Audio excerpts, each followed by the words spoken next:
This will be my reading of Orange County. I'm going to do it from my computer, sitting right here with this phone doing the recording. And I hope you read the first part. That'll bring you up to the date on what is going on here. Please subscribe to my channel. I know it's an inconvenience with the ads that come up. If you would, just let them run, go get a cup of coffee or something, whatever. And that gives me a little bit of money. It's not a lot. It's not a lot, but it's a little bit. And but at any rate, subscribe, hit the like button, comment if you please. It would help on all the attention that YouTube gives with its AI processing and all this stuff. It's something else to me, but then I'm old, so then that's just how things are. At any rate, like I said, please do read.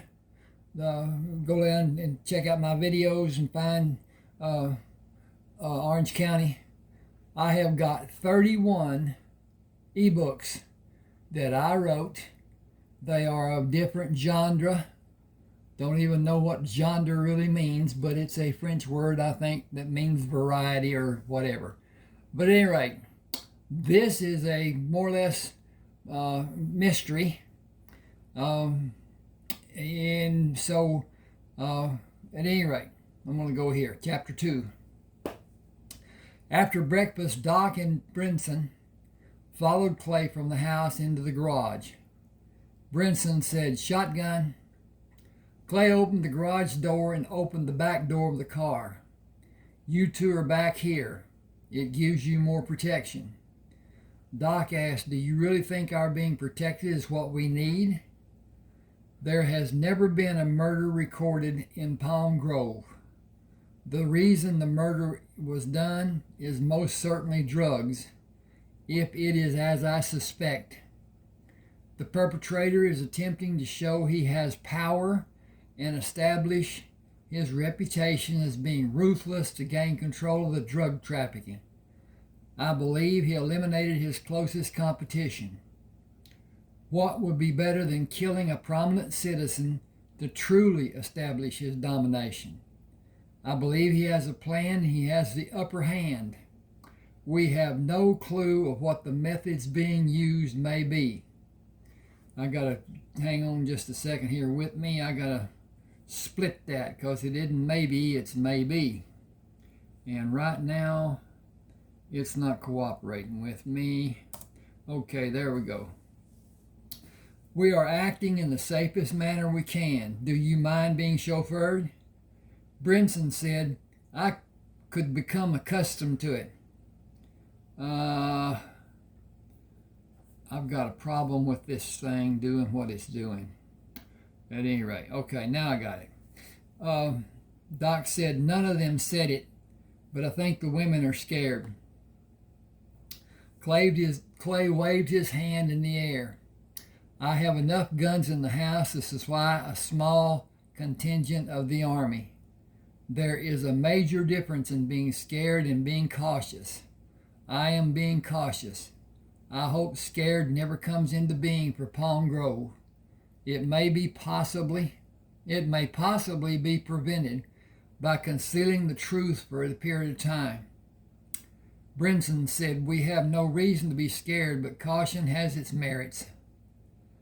I think this will play out over a long period of time. I called Mike Walls to meet us today at the hospital. He will not be involved until something changes. A simple drug war, if that is what this case is not in his jurisdiction. I want his input before it becomes an issue requiring his attention. I will gladly give this case to the FBI." Clay parked the car at the rear of the courthouse. "Doc, come with us and stay close to me." Clay unlocked the back door and locked it from the inside before he escorted Brinson to his chambers. Same scenario as yesterday. Dean and Greg will be with you if you need them. I will be with Doc and Mike this morning. We will be at the house when they bring you there. Mike may be waiting for us. Clay parked beside Mike. Lock the car and come inside. Mike smiled. Are you schooling me? Mike, I am worried. I have used the word concern too many times since yesterday. He located the key to unlock the door and held it open for the two men to go inside and moved outside to look around the area before he went inside. Mike asked, checking the field, letting someone who may be interested see me, telling him I am watching for him to make the wrong move, attempting to keep the lid on this powder keg. Smart move. Mike, I don't know what is happening here, but I'm trying to keep the citizens of Palm Grove safe. I asked you to come this morning for two reasons: to look at the body and tell me what your instinct is, and show someone the FBI is present. He will not know what you are doing here, but it may slow his process down for a few days. I need those days. We need those days. He pointed to the body. This man was found lying face down with the wire apparatus around his neck. At the scene, Doc diagnosed his death to be from loss of blood. He cannot be identified by fingerprints. Some of the people in Palm Grove have never been to a dentist. I could not see any dental work in his teeth. He had not been in the woods very long. What's your opinion? My first thought was drugs. Someone wanted the body to be found away from where the crime was committed. That should not be. Anyway, the knowledge of it being done will advance the killer's stature among the drug people. A drug war is being waged if that is true. My second thought was someone was doing something somewhere that he should not have been doing and was caught. Third would be the usual jealous lover's revenge. Fourth would be a contract killing. Fifth is a mentally disturbed murderer. A psychopathic murderer will do it randomly. The elements in this case seem to be chosen to broadcast that a greater power has arrived in Palm Grove. It has happened so many times. I'm going to go back up here and fix this and do that, dink, and then hit this page turner over here. So many times in Mexico and South America, always with a pattern. I am interested to see how it plays out if it continues. Clay said the fingers being removed is not the act of a mentally deranged person or a jealous lover. It brings my thinking back to drugs. That would be logical, but how much logic is the question? You are powerless to do anything to prevent another death except protect as many people as possible. You are not involved in a chess match. You are outside the world this happened in, and you are looking in from the fringe. If it is drug-related, the pattern has been that one side marks a move and the other responds until the stronger faction is established.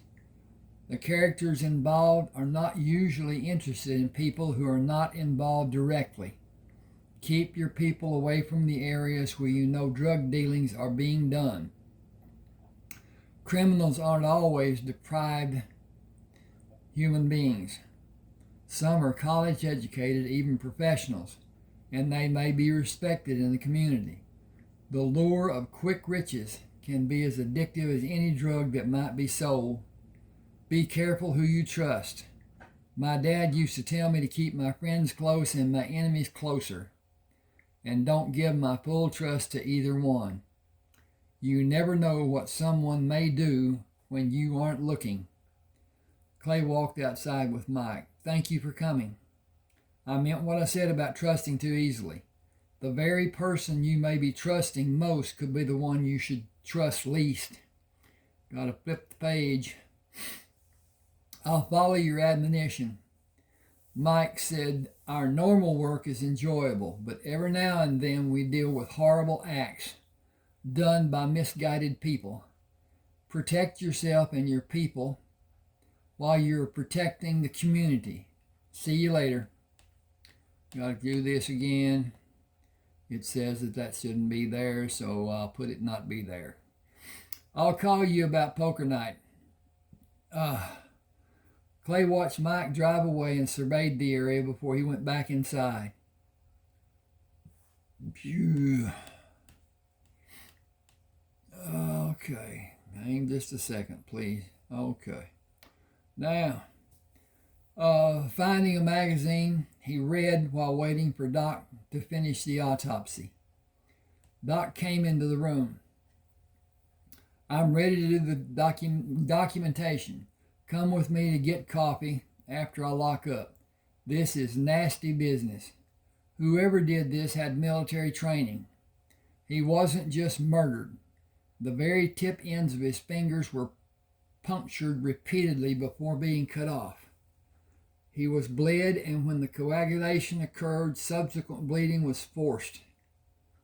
The process was done over the course of more than 2 hours before his heart stopped. The ends of his fingers were cut off after he died. The man who did this is cruel beyond belief. The man was silenced with a washcloth shoved into his mouth and duct taped over his mouth and around his head. He struggled to breathe. His arms were pulled away from his body and supported to the last joints of his fingers. His arms were pulled away from his body and supported to the last joints of his fingers.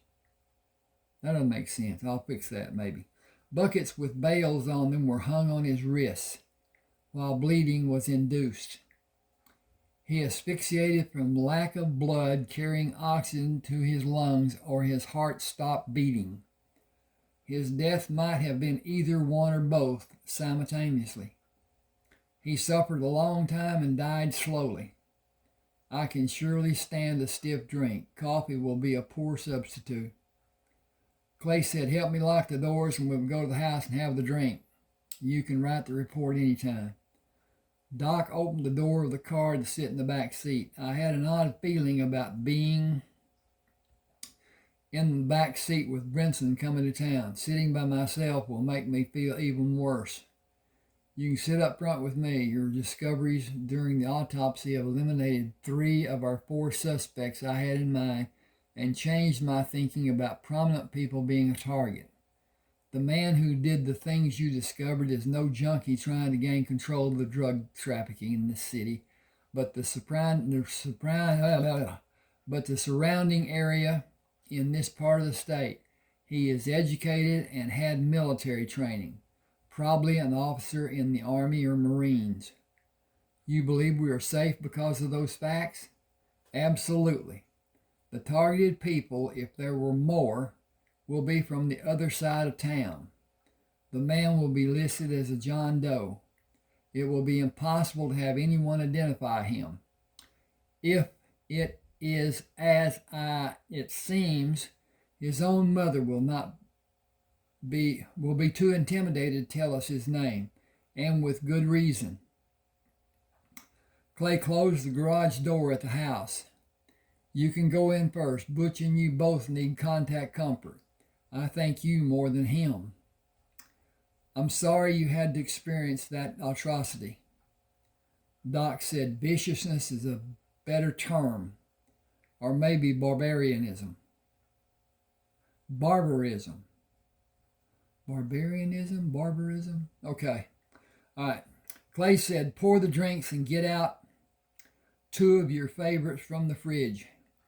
I'll see if Pam and Tony want to come down. He took the steps 2 at a time up to the 3rd floor and motioned to Tony as he backed away from the door. Come downstairs. Doc has had a bad day and needs our company. He needs yours more than anyone else's. I'll get Pam to come down and I'll help both of you with the work after we come back in the house. Doc is really disturbed by what he learned during the autopsy. If you can get him to take the drink he has poured and have another one with me when I come down, might help more than anything else we can do for him. Okay, that shouldn't. I'm going to take care for me on it and see what's going on, and then I want to check on the proceedings up here. Give me just a second. I'll be right back down here. And this is, okay, I don't know why it's looking at that. I think it's going to shut off at 45:23. We'll see. If we can get him to blah, blah, blah, blah. Tony Grand, maybe more than you can do for him. She lightly punched him on his chest and bounded down the stairs.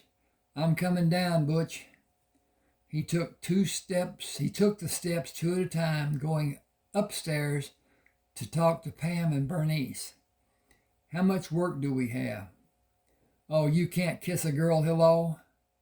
He bent to kiss her. I am concerned about Doc. Can you both come downstairs and go outside for a few minutes? These won't take long to do later. He is really upset. Tony is with him in the kitchen. Pam said, then we need to work a bit longer. She is what he needs more than he needs us. He poured us drinks. He may wait for me. If I came down to be alone with you, would you care about drinks? He grinned. We should work a little longer or 2 bits longer. Pam said 30 minutes might not be long. I wrote this and I enjoy it. I got to change the page here with this flipper. Bernice said, you both know I'm here, don't you? Pam smiled. Are your ears burning? No, Brinson is not here to be with me.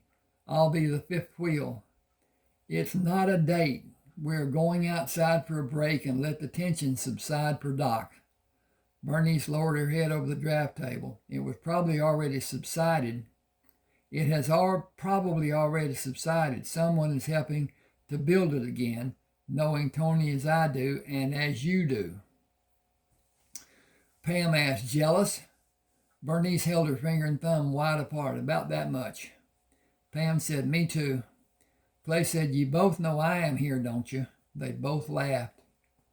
Almost an hour later, Pam said, we will go down slowly and be noisy going down the last flight. Clay stopped them. Let me look at your work before you go down. Pam said, you are so bad. 10 minutes more is all they get.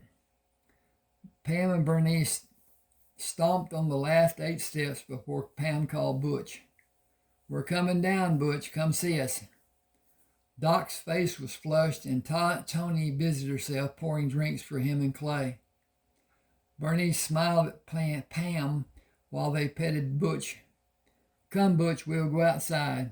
You will not go in the water. There is no time for you to swim today. She put her hand under his jaw and pulled his head up to look at her. No water. And don't look at me with those liquid eyes. No water. You can run to your heart's content, but no water. Bernice, Pam, and Tony followed Butch outside. Bernice held the scruff of his hair above his shoulders. Come with us.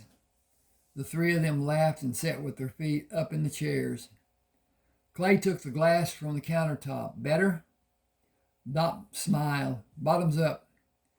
Clay asked, relieved? Doc held the glass up to look at the amber fluid. Oh, yeah.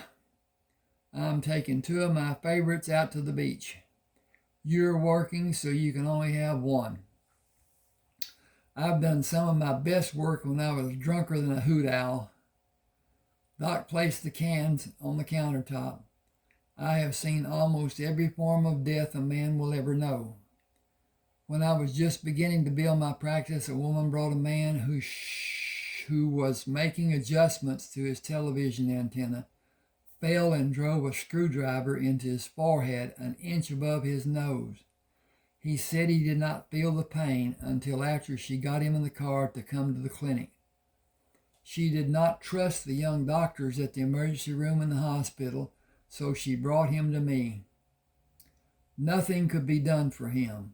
Removing the screwdriver would have surely killed him. He died that night peacefully in his bed at home. He shook his head. This man today was the worst I've ever experienced. I know what the man endured. The rebuilding of the scene in my mind is as if I stood nearby and watched his torture. The indications on his body read like a book with pictures and no words. The man who did these things to him is a beast. He is the lowest form of life on this planet. But even he does not deserve to be tortured as the man in the morgue was. Clay said, I saw worse done to others while I was in the Marines. Doc looked at him with squinted eyes. You served in the Marines? I was called a 90-day wonder because I enrolled in the Reserve Officer Training Corps and received an early commission to serve in Korea when my unit was called up. An exorbitant number of officers were killed in that awful mess. Some were killed by their own men when he followed his orders and ordered the men to take a position that seemed to be impossible to be done, and the men took the lower road rather than die. Not a single man was court-martialed for those murders. I learned how to cover my ass. A live grade gives plenty of incentives. Every low-ranking officer who came back from a mission went to another company each time. They were never assigned to their previous duty. I was there 19 months, finished active duty in 24 months, and did mostly night classes to get my degree. The closest reserve unit was farther than the 50-mile limit, so I was honorably discharged. I lobbed a grenade once. Was anyone killed? Clay smiled. The explosives were missing. I had one drilled to use if it was needed. Every one of them followed my orders after I pitched it into their position. They never looked back to see where I was for fear of another grenade being thrown by a crazy man. I thought I lost it that one time that I used it, but someone stepped on it and pushed it into soft ground. I never took them in through a rice paddy. We went around. Everyone knew a firefight was waiting on the other side of that paddy. We came in behind those who were waiting. We were victorious in every single time, and we followed orders somewhat. Being transferred out was also a big help for me. Would you have been a target after the mission was over? Clay smiled. Accidents happened all the time in a war zone. Pardon me, in a theater of operation. Accidents are never versed to have been accidents.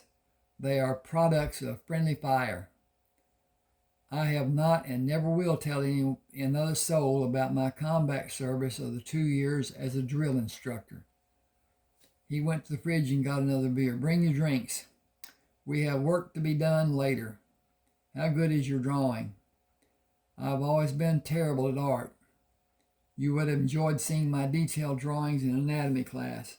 I made the grade, but it looked worse than the signatures I tried to pen. I could not master the scribble they tried to teach. I could do it, but I could not read it. How will I tell someone what I wrote if I'm not able to read it? Clay held the door for Doc. Your experiences in med school were probably designed by someone sitting behind a desk in the Pentagon. Doc called Butch. Look at the graceful movements he has, effortless and fluid in his movements, and he is always happy to see us. Clay pointed to the chaise lounge chairs. Look at that sight. As Mother would say, oops, what we got here. Okay. Mr. Okay, she don't like the quote marks, all right. Clay pointed to the chaise lounge chairs. Look at that sight. As Mother would say, Mr. and Miss Dam are here, and they brought all the damn children. The whole damn family is here. Got to take that quote off, too. Oh, okay. Give me a second here. I got to look at this again. It's a wonder for me. When did all the girls come outside? Doc blushed. While you were upstairs. Do you have a confession to make? He grinned. They were loud coming down the stairs, like Bernice was. Clay clapped Doc on his back. See, so no surprises. Oh yeah, there were surprises. I'm not as young as I once was. Are you as good as you once were? With Tony, I'm better than once I was. Experience is the best teacher. Clay said a man can never get enough experience. Doc said I missed a lot with my practice. It is too late for regrets, but I have a preference point now. I guess all things are done when it is their time. I have amassed a lot, too. The rest of my life will be lived in comfort. I am anticipating the house being finished. It will be a huge first for me. You've had a house. Hang on just a second. I'm going to look at this, and I may be going to go off. Yes, I am. Well, I'm going to go on a little bit. Go on just a little bit further. This is not all of chapter 2 that I've gotten to. Okay. He says you had a house, not with a partner. I do have a house. With Tony, I will have a home. We plan to have children. It is late in my life, but it will be a joy beyond measure for both of us. Butch moved to sit between Doc's legs when he sat on the last lounge chair facing Clay. He seems to always want contact with one of us. He is odd in that regard. It is his permission, it seems, because there are times when he doesn't want anyone to be near, and other times he demands to be the center of attention. I suppose he could be judged to be moody. I think he will come aloof about some aspects of his life in the next 6 or so months. He is still a puppy. Doc playfully pushed on his head. You are a very large puppy, if that is the case. That's the reason I cannot allow him to become independent and dominant. If it requires a club to assert my dominance, I have no compunction about using one. That's rather drastic. If he ever believes he rules, he must be destroyed. Once he reaches that point, even castration will not lessen his aggressiveness. I will have no option. The club is a measure I don't feel will be needed. It is an option I will be quick to use if it proves to be needed. Putting him down will be traumatic for all of us. Doc said therapy would not help us. I knew the day might come for a decision to be made when I agreed to allow him into my life. I drew out a plan and got tranquilizer pills to put in his food. He shows me at times that he will do as he pleases. He wants other people to be his comfort givers, and he obeys them. He may mature and gain disdain for everyone without training methods being forced on him. He required a rolled up newspaper a few months ago. I fear it will be the case again, and the newspaper will not give the message he requires. I hope he doesn't force that to happen. I am fully prepared and committed if it does. Okay, I'm going to quit here. Please subscribe. Now, I did not say it at first, and I should have. Golly dogs. If you want one of my books, one of my 31 books, I will send it to you free. You can pay me later or tell me that we're going to split the blanket and it's goodbye, Joe. I